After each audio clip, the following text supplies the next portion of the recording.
नमस्कार। हंस और म्यूजियो कैमरा की ओर से मैं आप सबका स्वागत करती हूँ और कहानी बहानी की ये 5वीं कड़ी में आप सबको देख के बहुत अच्छा लग रहा है। थोड़ा सा बता दूँ क्योंकि कई नए चेहरे मैं देख रही हूँ। हंस पत्रिका एक हिंदी की कथा कहानियों की पत्रिका है जो बहुत पुरानी है। 1930 में प्रेमचंद ने इसको शुरू किया था और आज ये मैं कहूँगी सबसे अधिक पढ़ी जाने वाली हिंदी साहित्यिक पत्रिका है। और म्यूजियो कैमरा के साथ हम लोग ने यहाँ पर एक श्रृंखला शुरू की, कहानी बहानी, जहाँ हम हिंदी साहित्य पे चर्चा करते हैं, नई पुस्तकों पे लेखकों से मिलते हैं और थोड़ा हिंदी साहित्य का भी गुड़गांव में प्रचार हो, यही कोशिश है। और आज इतने सारे लोग देख के मुझे सचमुच बहुत ही अच्छा लग रहा है। पर मैं जानती हूँ इतने सारे लोग हैं क्योंकि हमारे साथ गीतांजलि श्री हैं और गीतांजलि श्री किसी परिचय की मोहताज नहीं है, आप सब जानते हैं, इसीलिए आप लोग सब यहाँ हैं कि गीतांजलि श्री हिंदी की लेखिका हैं और उनकी किताब रेत समाधि के अंग्रेजी अनुवाद को इंटरनेशनल बुकर सम्मान से सम्मानित किया गया।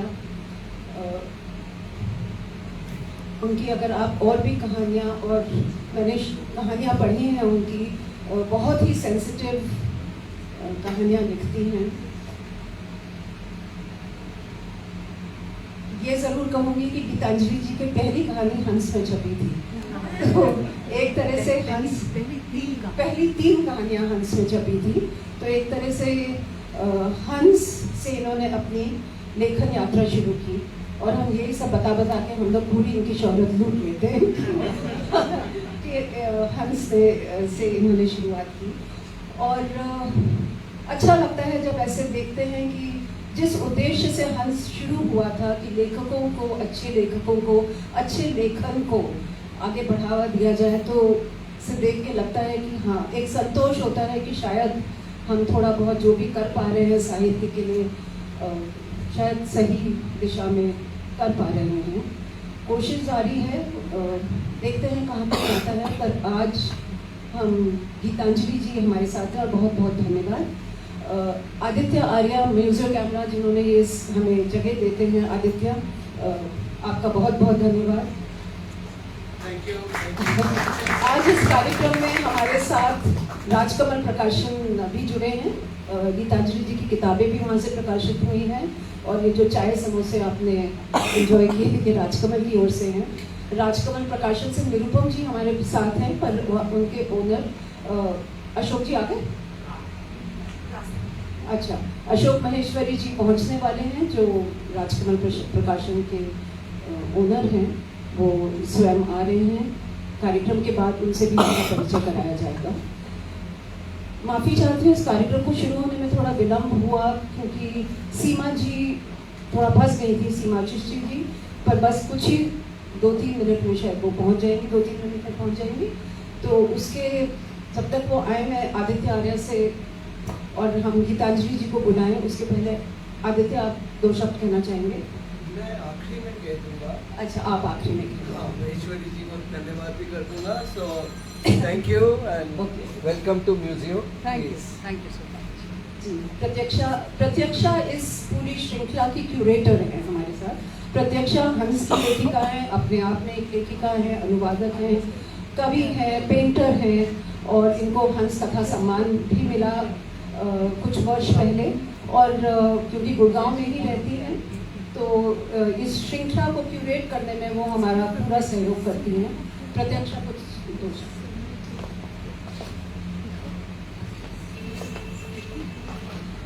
मुझे पता है कि आप सब लोग हमें सुनने के लिए नहीं आए हैं और गीतांजलि के लिए इंतज़ार हो रहा है, लेकिन क्योंकि सीमा अभी जस्ट आने वाली है तो हम थोड़ा फिलर जैसे हम 2-3 शब्द बोल देते हैं बीच में।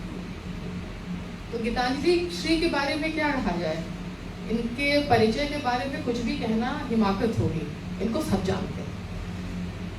और जब 2022 में इनको इंटरनेशनल बुकर अवार्ड मिला तो एक तरह से हिंदी को इन्होंने ग्लोबल प्लेटफॉर्म पे वो लेके आई।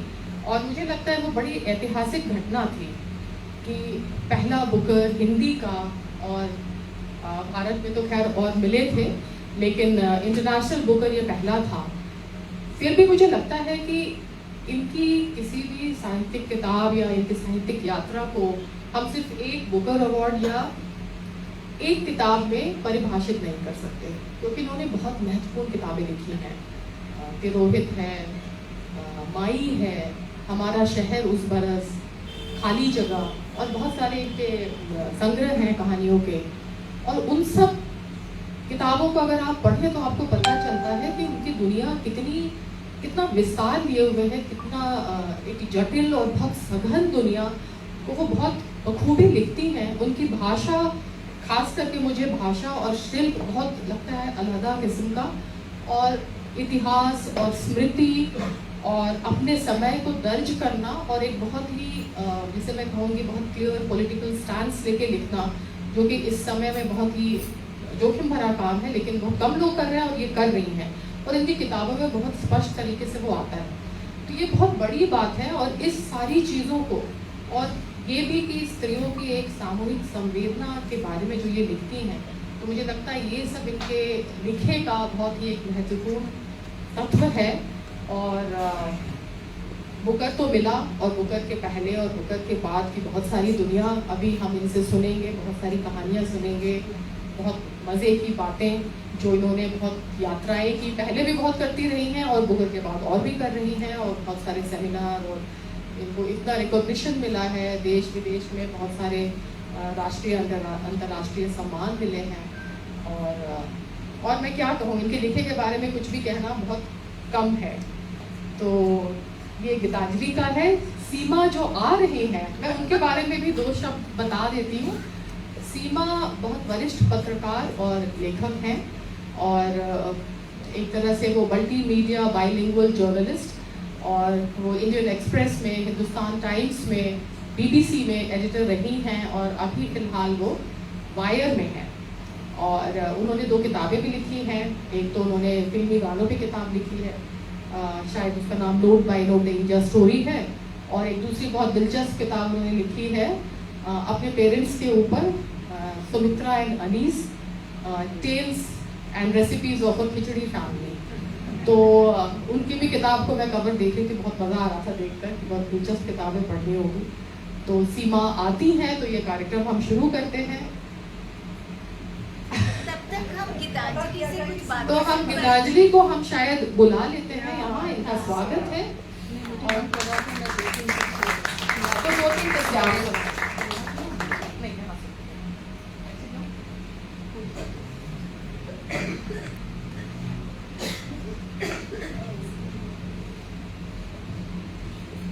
चलेगा, ये चल रहा है।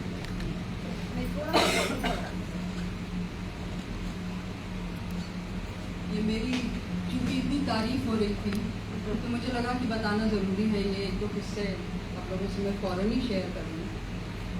तो एक तो रचना आपने बहुत अच्छा कहा, कहानी बहानी, तो मैं बता दूँ कि मैं बहानी वाली हूँ। ये तो आप प्लीज़ याद रखिएगा। और दूसरी बात, ये जो इतना कहा जा रहा है कि लेखक हैं, अरे वो आगे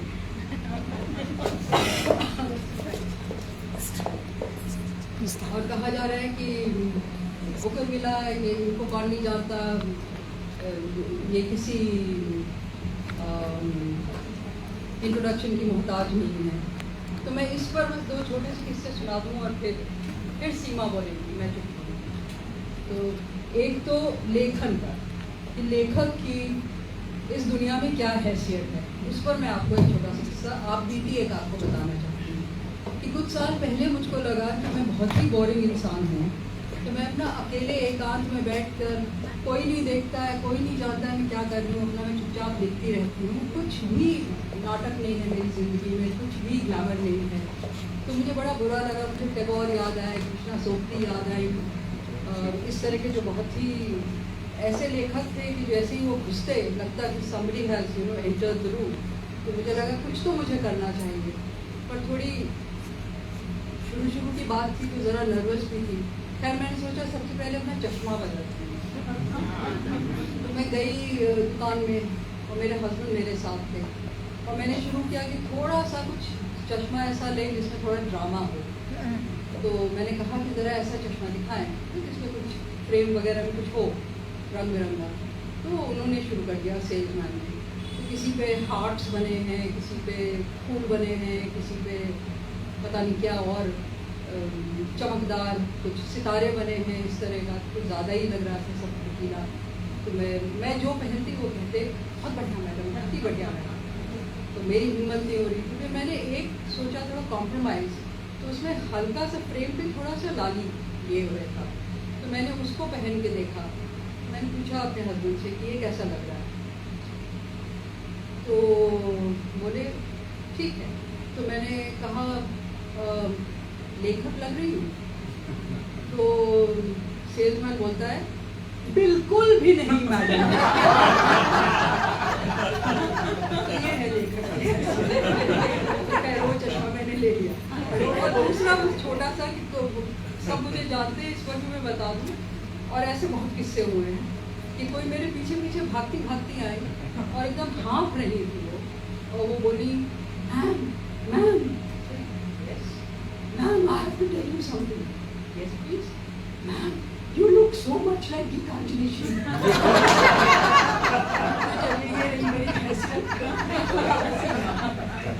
मैंने सोचा कि जरा मेटाफोरिकल बोल रही हैं कि मैंने चश्मा बदलने की बात की, तो मतलब मैं ज़रा घबरा गई। और glad you just looking for frames. तो पहली चीज़ बिल्कुल तहे दिल से माफ़ी। मैं लेट लतीफ़ी के ख़िलाफ़ मैंने बड़े अभियान चलाए और चलाती थी मैं 1 घंटे पहले तक। तो बिल्कुल और मतलब केयरलेसनेस का शिकार हूँ। मैंने कायदे से पोस्टर नहीं देखा और 6:30 पता नहीं क्यों मेरे जहन में टिक गया। तो मैं यही वेट कर रही थी कि आऊँगी 6:30 में, उसके पहले ही आके सबको गैस सेट करूँगी कि मैं जल्दी आ गई। तो माफ़ी चाहती हूँ गीतांजलि आपसे और सभी से। तारुफ हो चुका होगा नहीं तो मैं काबिले तारीफ है तारुफ नहीं, तो इसलिए क्यों ना फिर बातचीत में फ़ौरन धंस लिया जाए। ये सवाल मैंने पोस्टर पे देखा। एक लेवल पे ये बहुत बेकार सवाल है और लेकिन एक बहुत ज़रूरी सवाल भी है, तो क्यों ना उसी से शुरू किया जाए कि बुकर के पहले और बुकर के बाद गीतांजलि की ज़िंदगी कैसी थी, लिखना आसान था, मुश्किल था, कैसा लगता था, और बुकर के बाद किस तरह की तब्दीली आई।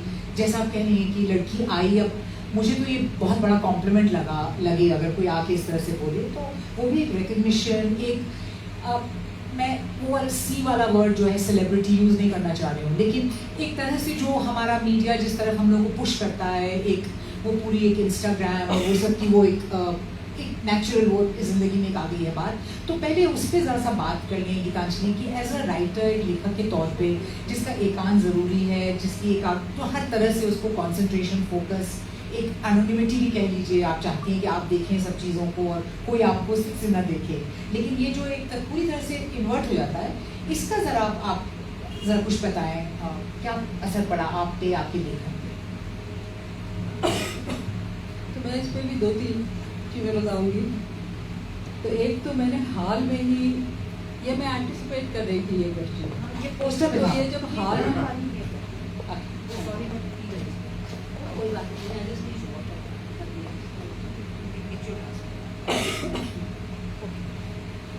तो हाल में मैंने ये लाइन पढ़ी और मैंने उसको नोट कर लिया। तो this is I think a Zen saying and it is chop wood and carry water before enlightenment, and after enlightenment chop wood and carry water. तो कुछ हद तक मुझे लगता है कि अगर आप लेखन आपकी ज़िंदगी, जो भी आपकी ज़िंदगी है, वो ऐसा कोई एक पीक आता भी है तो भी उसके पहले और बाद वही चलता है। और बुकर ने मुझे लेखक नहीं बनाया, मैं लेखक पहले से थी, बहुत पहले से थी। तो बुकर एक रास्ते में एक पड़ाव की तरह एक चमकदार मुकाम जहाँ मैं पहुँच गई, बहुत बढ़िया रहा, लेकिन रास्ता पहले भी था और आगे भी वही रास्ता जा रहा था, तो वो चलता रहा। लेकिन ये जो आप एकांत की बात कर रही हो वो बिल्कुल सही है कि पहले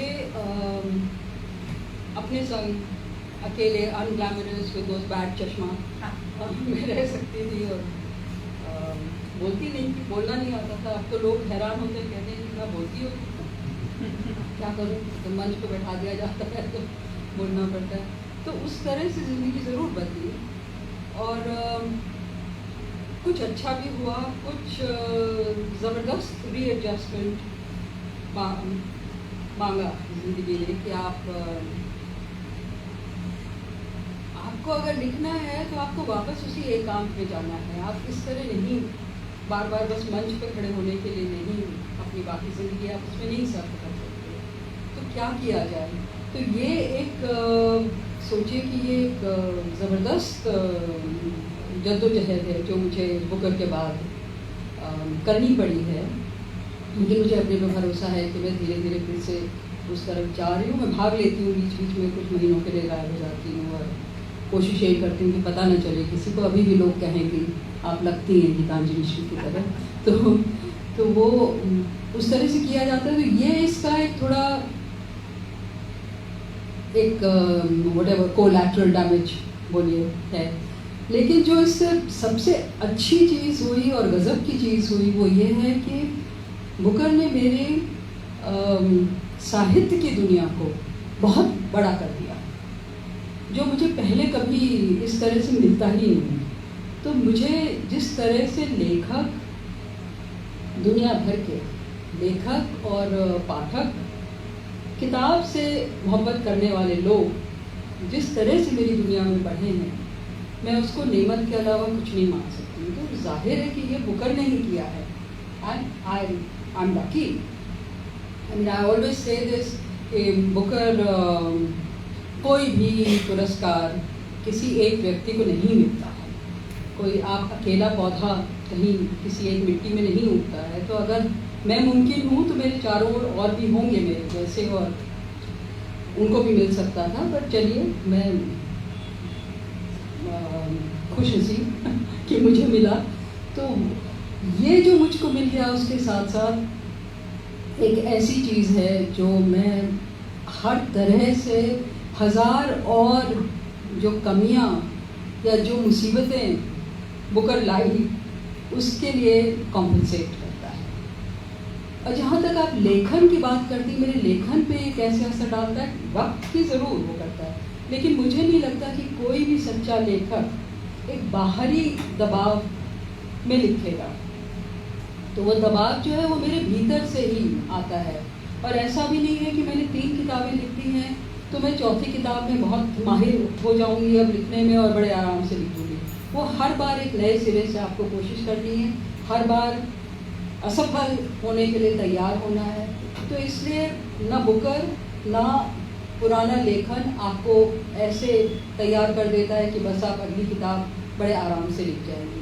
तो वो जो भीतरी दबाव है वो पहले की ही तरह चलता है और पहले ही की तरह आप लिखते हैं, कोशिश करते हैं, बनते हैं, नहीं बनते हैं। आपने तो बहुत काम उसके बाद भी प्रोड्यूस किया और आपका कहानी संग्रह और आपका नया उपन्यास जो पिछले साल आया।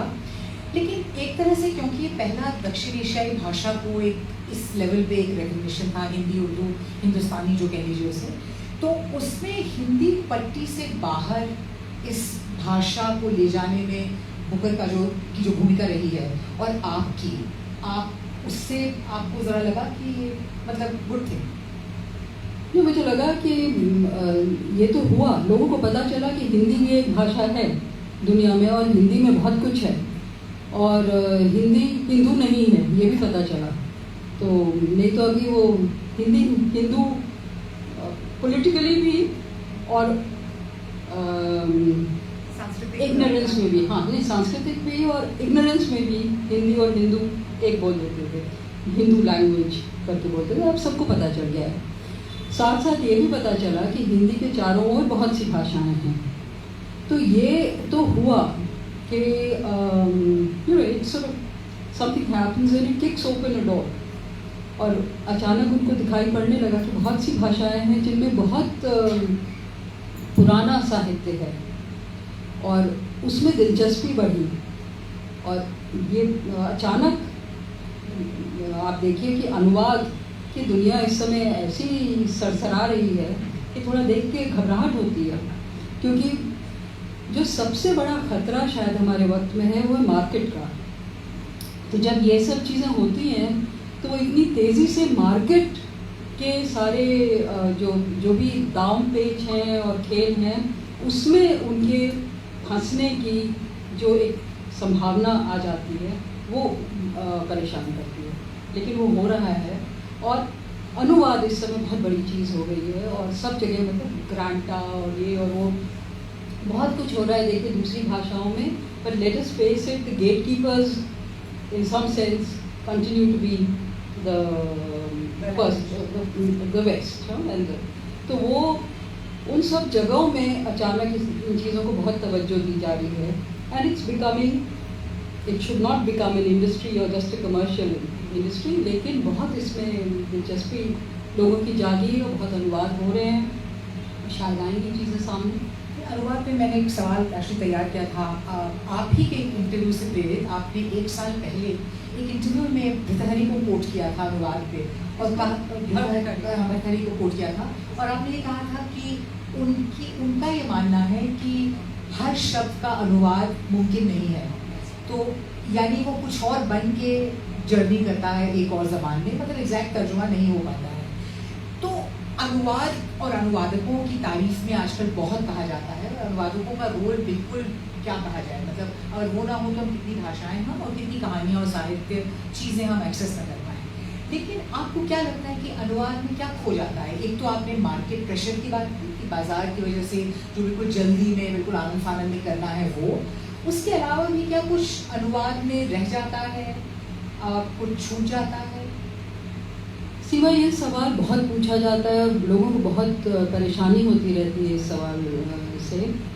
मुझे कभी कभी लगता है कि ये सवाल शायद उतना बड़ा है ही नहीं। अनुवादक और लेखक को एक कॉन्फ्रंटेशनिस्ट रिलेशनशिप में डालने की क्या ज़रूरत है? तो एक्चुअली कॉम्प्लीमेंट ईच अदर। और क्या खो जाता है, मतलब मैं वो जो भर्तृहरि की बात है कि कोई भी शब्द, किसी भी शब्द का एक अकेला मतलब नहीं होता, उसके एक से ज़्यादा मतलब होते हैं और कोई भी 2 शब्द पर्याय नहीं होते हैं, एग्जैक्ट पर्याय नहीं होते हैं। तो फिर आपका अनुवाद, whatever this term exact, what does it mean, God alone knows, पर कुछ एग्जैक्ट तो कुछ होता ही नहीं। आपके और मेरे बीच जो बात हो रही है इसमें भी एग्जैक्ट नहीं है। वही शब्द मैं बोल रही हूँ और मेरे ज़हन में 10 और चीज़ें चल रही हैं, आप बोल रही हैं कुछ और चल रहा है। It's something so fluid. तो मुझे लगता है कि इसमें परेशानी क्या है? I mean communication and miscommunication go on together and they are part of. और शायद वो मिसकम्युनिकेशन नहीं है जैसा आपने कहा, हाँ, मिसकम्युनिकेशन तो है नहीं, वो शायद कुछ जोड़ देता है और कुछ। हाँ, तो मैं जैसा मैं डेजी का जो पढ़ती हूँ, जिन्होंने रेत समाधि का अनुवाद किया, तो बहुत बार होता है कि वो नहीं है और मुझे अंग्रेज़ी में भी पढ़ना पड़ता है।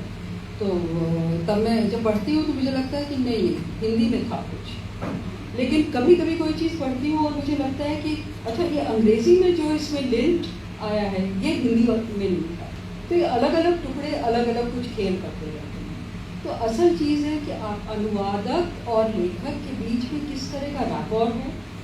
और मैं कहती हूँ कि देखिए, मायने मतलब मायने कहाँ है? ऐसा कोई एग्जैक्ट रिजिड मायने तो है ही नहीं, बल्कि आप अनु को जानती हैं, हम लोग थिएटर साथ में काफ़ी करते रहे हैं, तो हमेशा हम लोग ये बात करते हैं कि words should free meaning, not freeze meaning. So always the attempt should be, and that is when the actors will also take it on and do all kinds of things with the same words. तो ये जो fluidity है यही तो कमाल है संवाद की।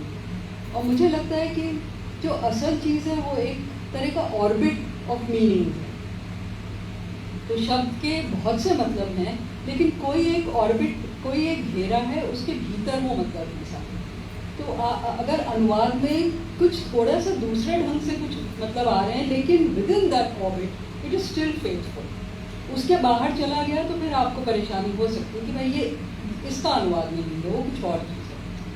तो इस तरह के खेल होते हैं अनुवाद, और उसमें तो आई don't no, something is lost and something is gained, this goes on. और एक किसी ने बहुत अच्छा कहा था कि good translation is an exact replica of the original with a difference. So I think, you know, we have to be prepared for these games when we are dealing with translation.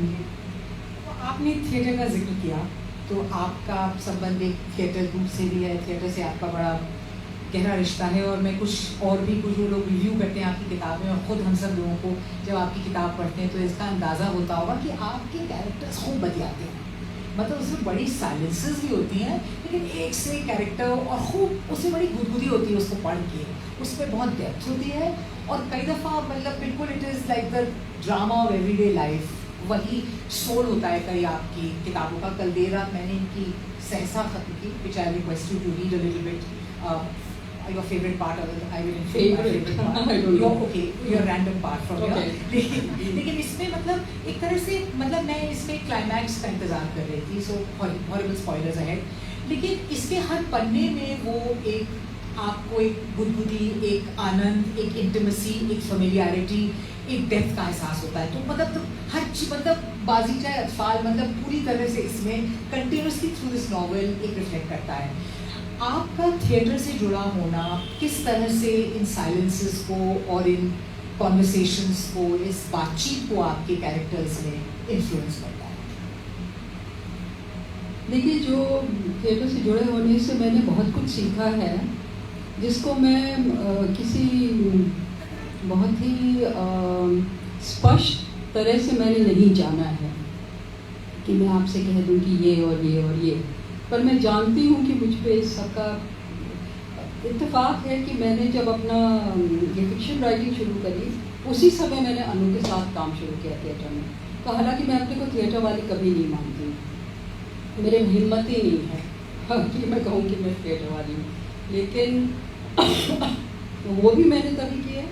नाटक के लिए वो script लिखते हैं और अपना लेखन भी तभी किया।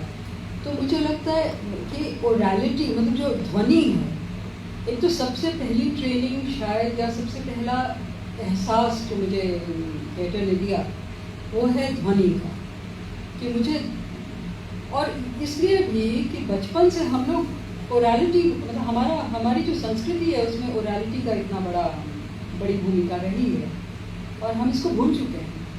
और हमारे लिए ओरैलिटी is has been just a part of our daily life। जो सारे हमारे त्योहार हो रहे हैं उसमें जिस तरह से किस्से कहे जा रहे हैं सबको, हम उसी को सुनते हुए बड़े हुए हैं। महाभारत, रामायण, इन चीज़ों को हमने शब्दशः नहीं पढ़ा है, लेकिन हम सुन के एक तरह से हम सब उन कहानियों को जानते हैं। तो ये ओरैलिटी तो है ही हमारे खून में, और थिएटर ने उसको रीइंफोर्स किया मुझे। दूसरी चीज़ जो थिएटर ने मुझे सिखाई वो थी कि शब्द जो है एक पूरी जो पेशकश है उसका बस एक ही तो एलिमेंट है, बहुत से और एलिमेंट्स हैं जो आपकी अभिव्यक्ति को मुकम्मल करते हैं।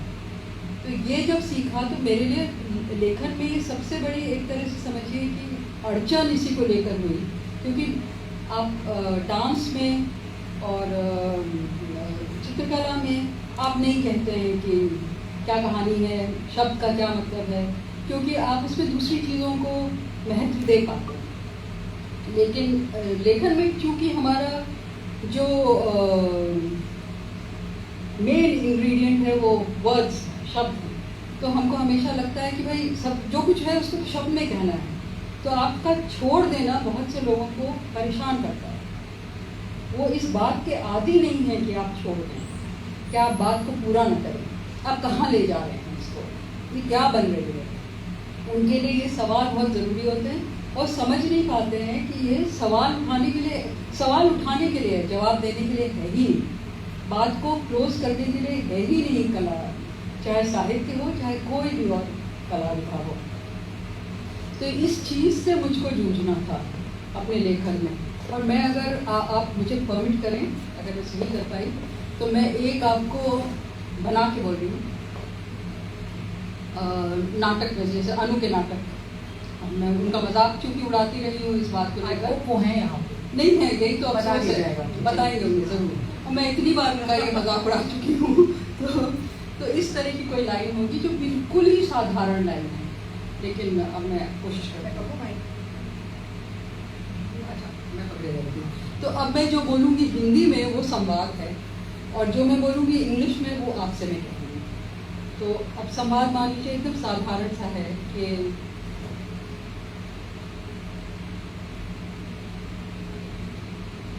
वो उधर से आ रहा था,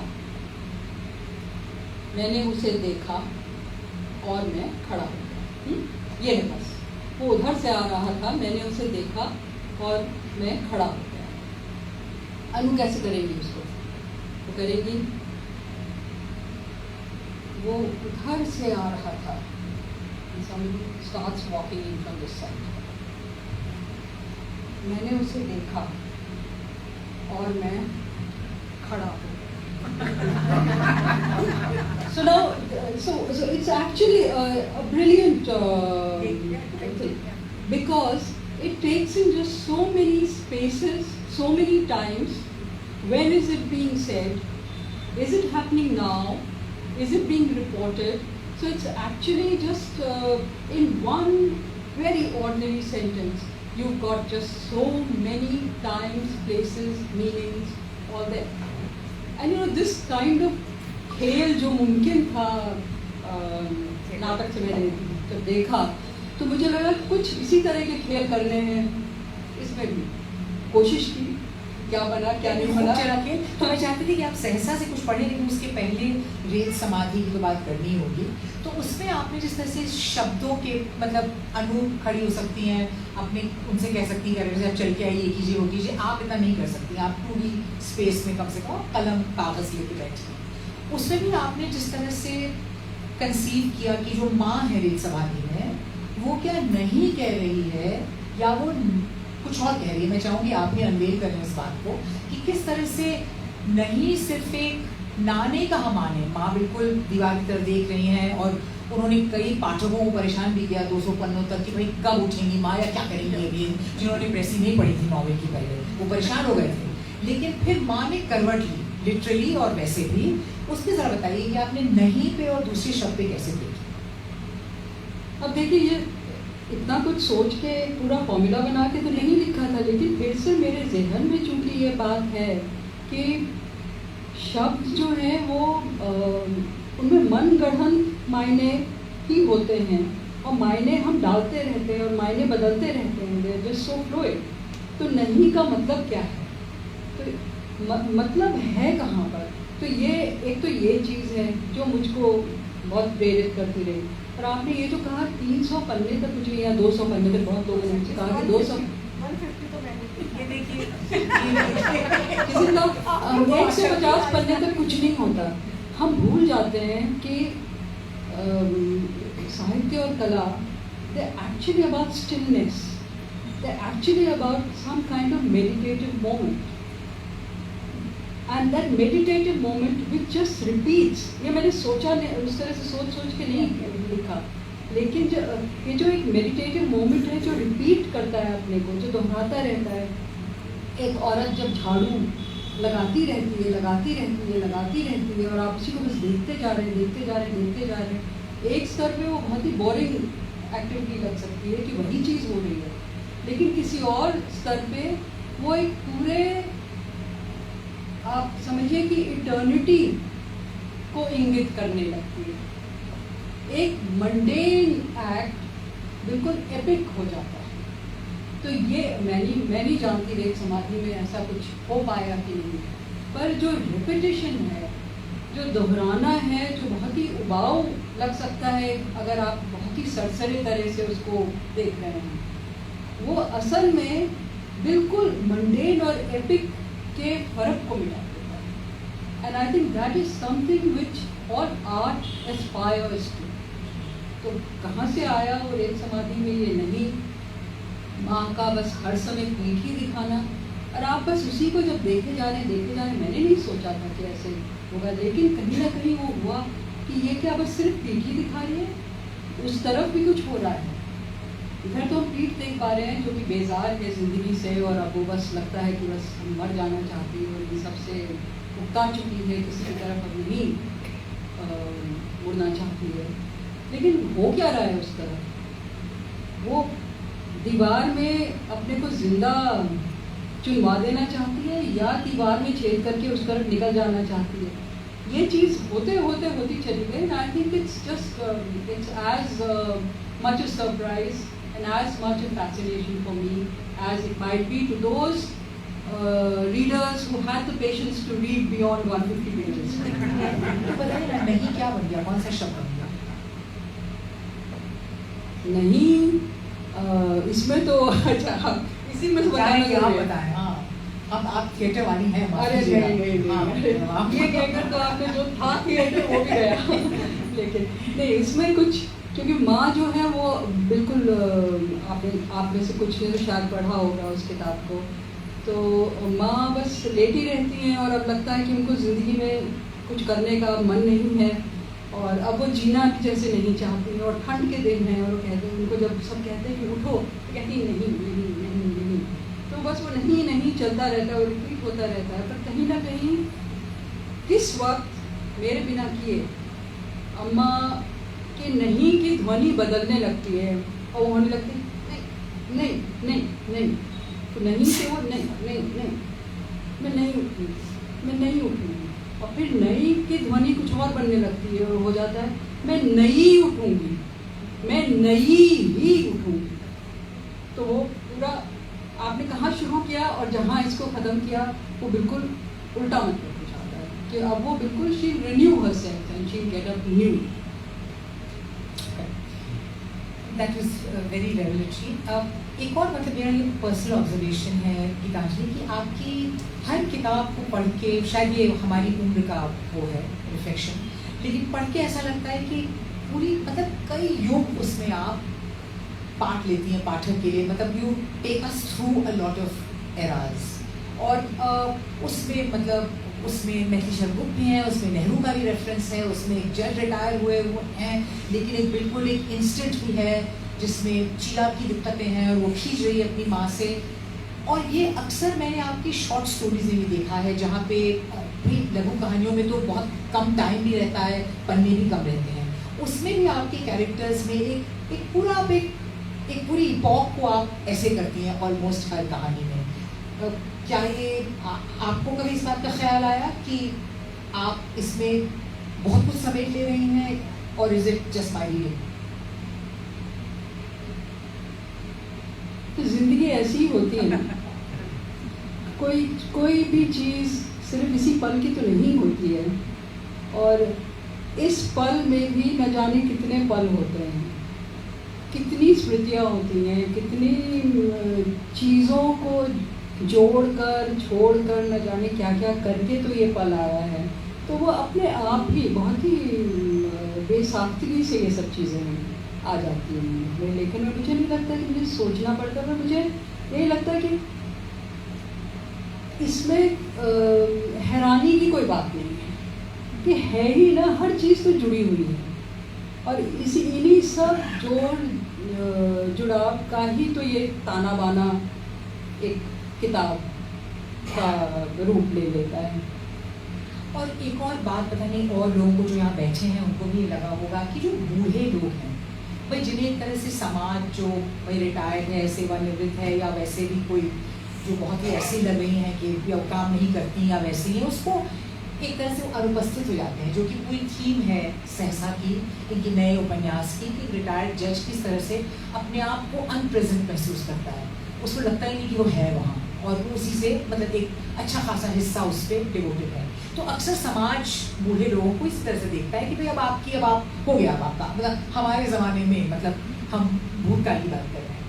तो और हर कहानी में आप उन चीज़ों की बात करती हैं, आप जैसे भाई माँ का मतलब एक उनका पैशन, उनका लव अफेयर, उनकी बहुत ही थिंग्स जो आप सो कॉल्ड एल्डरलीज को आप हेजिटेट करते हैं कहना, इसमें भी माँ को जब खुजली वो खुजली चाह रही कि कोई खुजली करे उनकी बहू, उस तरह से किस तरह से उनके शरीर का विवरण है। और वो कोई बहुत ग्लोरीफाई करके भी आप नहीं बूढ़े लोगों की बात कर रही हैं, आप जो एज इज उसकी झुर्रियाँ, उसकी जो दिक्कतें हैं, वो जो उसकी एक हालत हो जाती है जब बहुत खुजली हो जाती है, उसको उसकी कर जाती है खुजली, तो is there something that prompts this? I'm not saying कि आप बड़ा इंतजाम करके इसको वो कर रही हैं, आप बना रही हैं अपना प्लॉट, लेकिन आप खुद जब देखती होंगी अपनी कहानियाँ या पुरानी कहानियों को देखती होंगी, डज इट स्ट्राइक यू कि इसमें आप बहुत you have lot of time for, जो कि ज़माना देता नहीं है ऐसा टाइम, और उनको तो एक्टिवली उनको एयर ब्रश किया जाता है। हाँ, जाहिर है इसको भी मैंने ऐसे सोच के तो नहीं किया है, लेकिन नहीं, पर देखिए खांसी नहीं आई। Thank you. पर शायद बहुत ही सहज सी बात है कि जो उम्र दराज हैं उन्होंने बहुत कुछ देखा और जाना है, तो उनको देखने में बहुत मिलता है।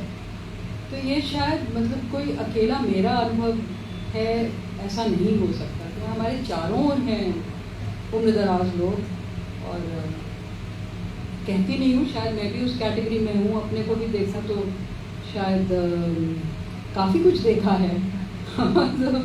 तो मुझे लगता है कि ये अपने आप ही होता है कि आप जो उम्र वाले लोग हैं उन्होंने न जाने कितनी सदियां अपने में समेटी होती हैं, तो वो जब सामने आने लगती हैं तो फिर बहुत मज़ा आता है।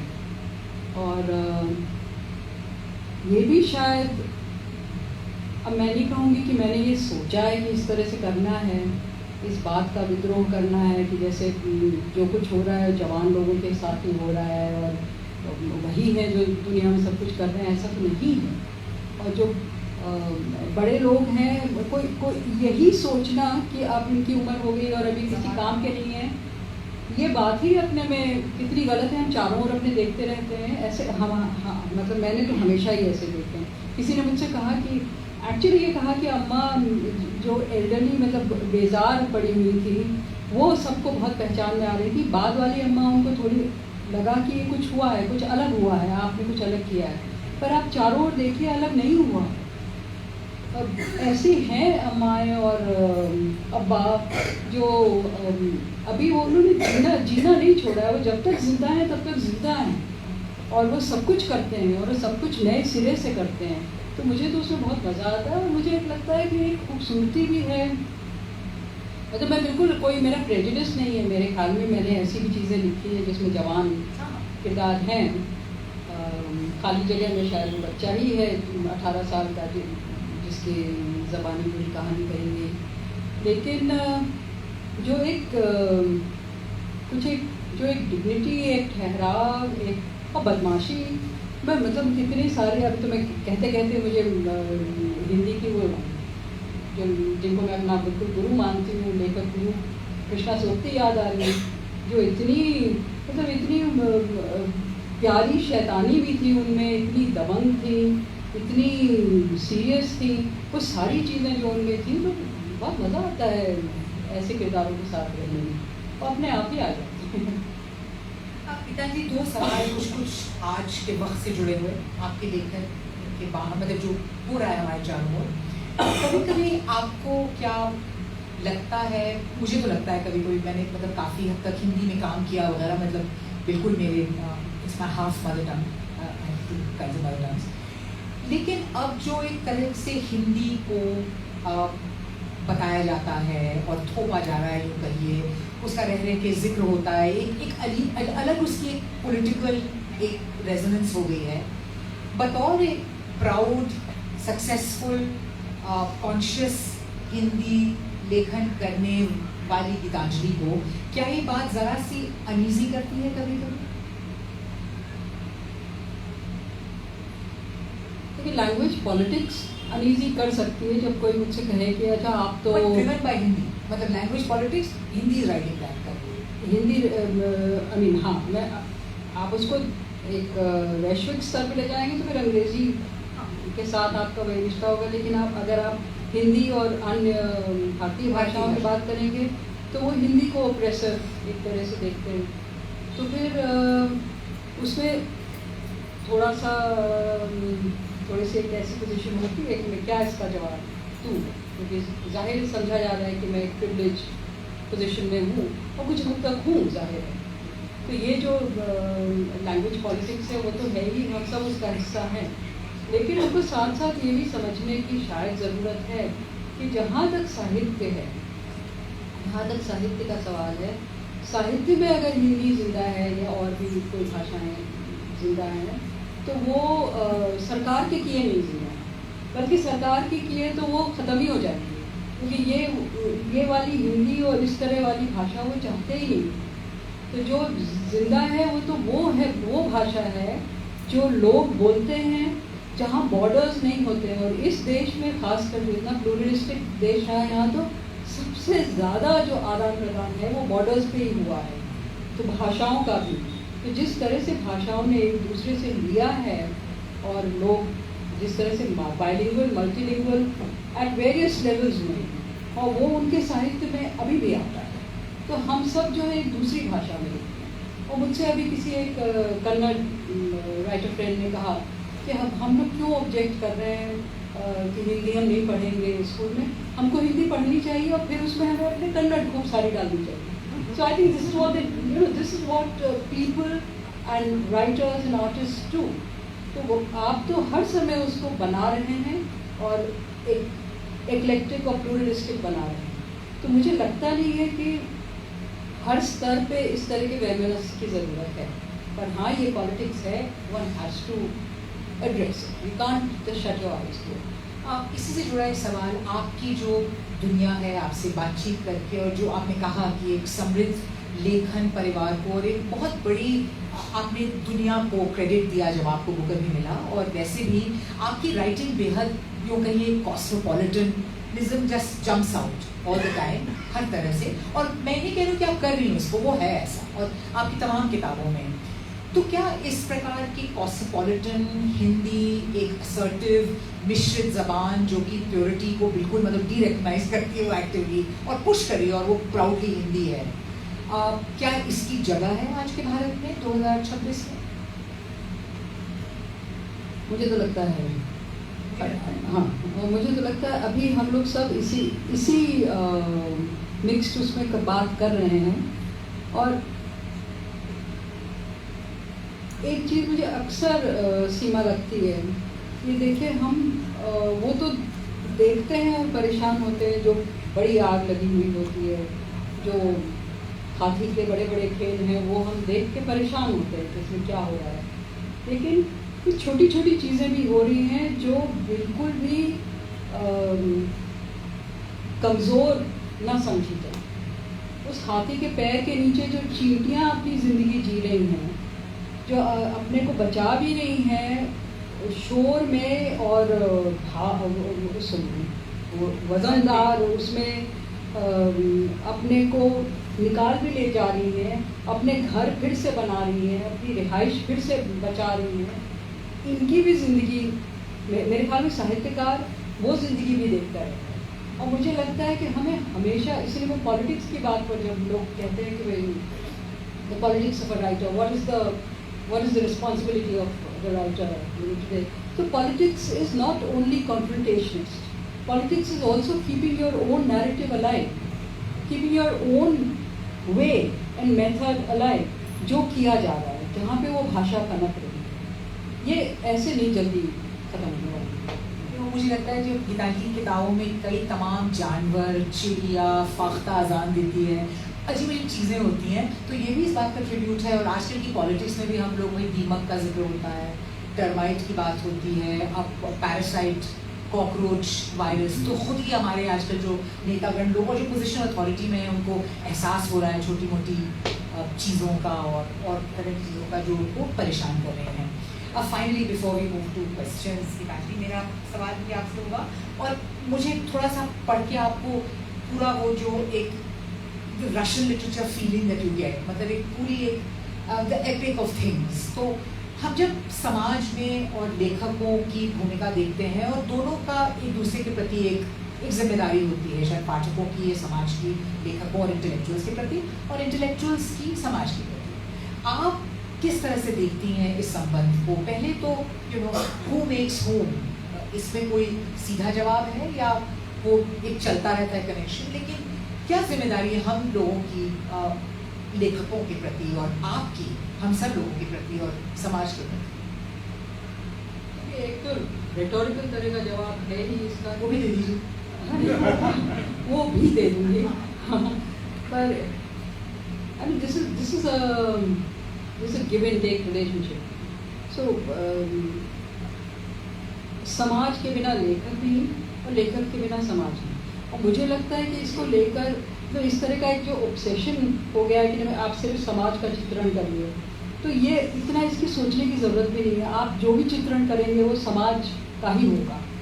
तो और ये हमेशा ऐसे बाज़ वक्त में इस तरह के जो बहुत ही एक तरह से आप जिस समय आप जोखिम जो आपके सर पे आया हुआ है उसको महसूस कर पाते हैं, तो उस समय आपको लगता है कि साहित्य को कोई तरह ज़ोरों से एक एक्टिविज़्म करना चाहिए। तो एक मुश्किल वक्त होता है ये, लेकिन ऐसा नहीं कि आज ही आया है। ये मुश्किल वक्त आप समझिए कि शायद लेखक की ज़िंदगी में लगभग हमेशा रहता है, हमेशा ही बना रहता है। तो उसको हमेशा ये एक तरह की टाइट रोप वॉक करनी होती है कि कितना वो अपने स्पेस को बचा के रखे और कितना वो ये जो आग लग रही है चारों ओर उससे उसी को रिकॉर्ड करे और वो उसी में अपना बैलेंस निकालता है, उसी में उसको निकालना होता है। That's where they get. किसी ने मुझसे कहा अभी, देखिए ये भी बात बड़ी अजीब सी है कि मुझसे दो लोगों ने, एक stand up comedian, one of the most successful ones in India, he said to me, you know, it's ironical but it's a great time for stand up comedy. Okay, so it's music of the dark times. So he says that there are wonderful stories going around and that's true. तो एक तरफ ये है कि जब इस तरह से चारों ओर मतलब बिल्कुल हाय हाय हाय हाय चारों ओर चल रही है, तो हमारे चारों ओर इतनी कहानियाँ हैं कि हमको बहुत कहानियाँ मिल रही हैं। लेकिन दूसरी तरफ वो है कि किस तरह से लिखो कि तलवार आपके ऊपर ना गिरे। तो ये आपको एक बैलेंस को करना पड़ता है। और किसी और ने मुझसे कहा, वो ईरान और ये सब की बात करते हुए, गाज़ा, ईरान, क्या क्या, we are living in such interesting times. तो मैंने कहा I could do it slightly less interesting times, पर उसका मतलब ये नहीं था, उसके मुँह से इस तरह से निकला। तो उसका कहना था कि the world is changing, the geopolitical map of the world is changing and that's fantastic. तो वो सही बात है। 500 साल बाद we're very happy that America won't be where it is and maybe some of the eastern countries I hope will be so will have power in a slightly more sane fashion। तो वो सब सही है। तो ये कहानियाँ तो हमारे चारों बहुत ऐसे वक्त में मिलती हैं, हमको वहीं से उठानी पड़ती है। We have the stories. पर आप जो कह रही कि हमें क्या देना है, हमको वो कहानियाँ देनी है, उनको हमें लिखने देना है। आपको ये जो मांग अक्सर हो जाती है, बहुत ही सिंपलिस्टिक सी मांग हो जाती है कि ऐसे वक्त में सबको एक ही किस्म की एक्टिविज़्म करनी है, वो परेशान करने वाली बात है, क्योंकि हम नहीं कर सकते हैं सब एक ही तरह की एक्टिविज़्म। लेकिन ये मांग जब होने लगती है तो मुझे थोड़ी परेशानी होती है। मैं अब एक वैज्ञानिक से तो नहीं कहते हैं कि अपने लेबॉरेटरी को छोड़ ही दो, वो काम छोड़ दो, अब सड़क पे उतर आओ और झंडा लेके चल दो। तो आपको कलाकार और साहित्यकार को भी थोड़ा एकांत देना पड़ेगा। अब ये it's a balance, it's a very delicate balance which has to be struck, because you can also say who has this this kind of privilege in this moment, I mean who has that privilege, which is true। पर हमको ये negotiate करना है कि कैसे आप मतलब समाज हमको हमारा काम भी करने दे और हम आपको आपके साथ, हम टीचर नहीं हैं और हम भगवान नहीं हैं कि सब चीज़ों के जवाब दे दें और सब मुश्किलें हल कर दें, लेकिन आपके साथ मिल के जो कुछ हो रहा है उस पर भी हम बोल सकें। तो ये हम दोनों को ये रिश्ता है कायम करना पड़ेगा। And it's a negotiation, constant negotiation. कब माथे का आंचल परचम बने और कब मतलब आंचल ही रहे। जी, shall we move सवाल to actions? अभी मैंने कहा कि सवाल का जवाब नहीं दूंगा। सवाल जमा कर दिया। चलिए हाँ, क्यों ना page bookmark something. Seema had said to me 2-3 minute हम लोग बात कर लेंगे पहले कि क्या करना है, and she never got in touch with me. सहसा मैंने रात ही खत्म की। So I said I didn't have the guts to call you before that. मैंने कहा सवेरे you would be having a Sunday. ये वही वाला चश्मा है? नहीं जिससे आप हमें देख रही हैं। Not at all. आजकल वो बहुत एक घटिया सा ऐड आ रहा है मेटा वाला ना, मेटा रिकॉर्ड मतलब अनरियल है फुटबॉल मैच के बीच में मेटा रिकॉर्ड मेटा। अच्छा पहले तो बताइए क्या आपका कुछ नहीं आप बताइए, आप please this is your presentation. मुझे कभी नहीं समझ में आता है कि क्या पढ़ूं, तो खैर मैंने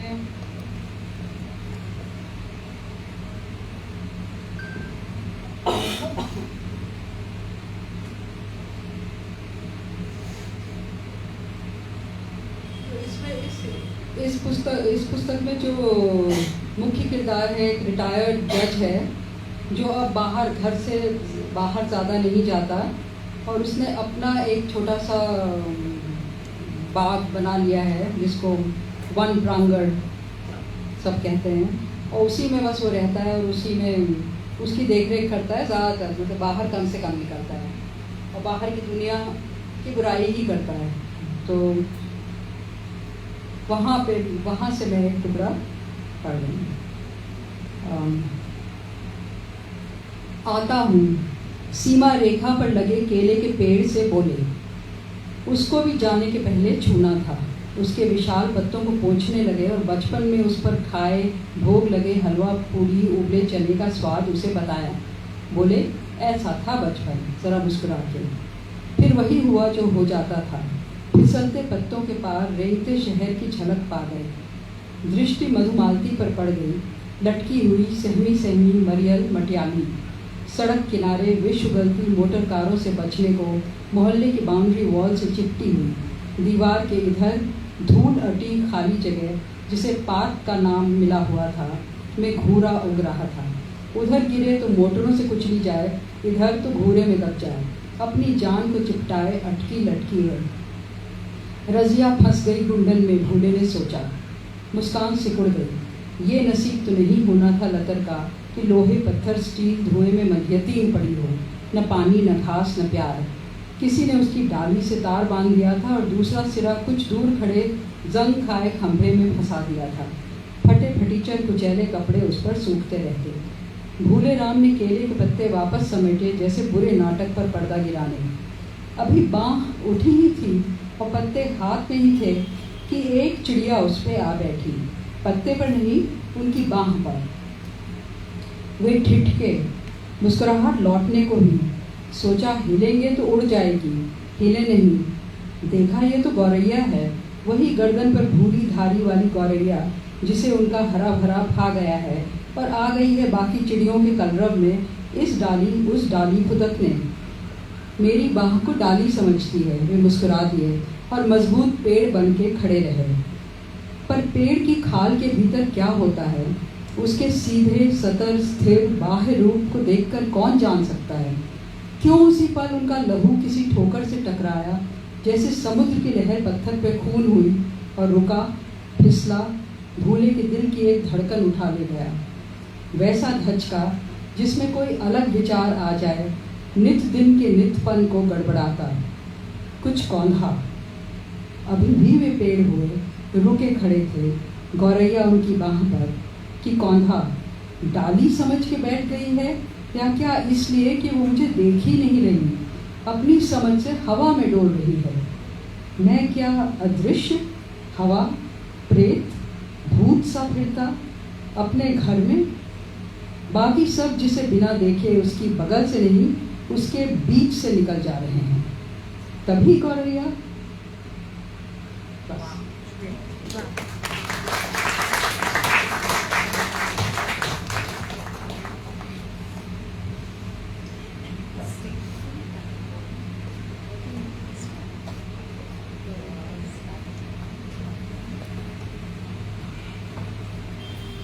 पूछना चाहती हूँ।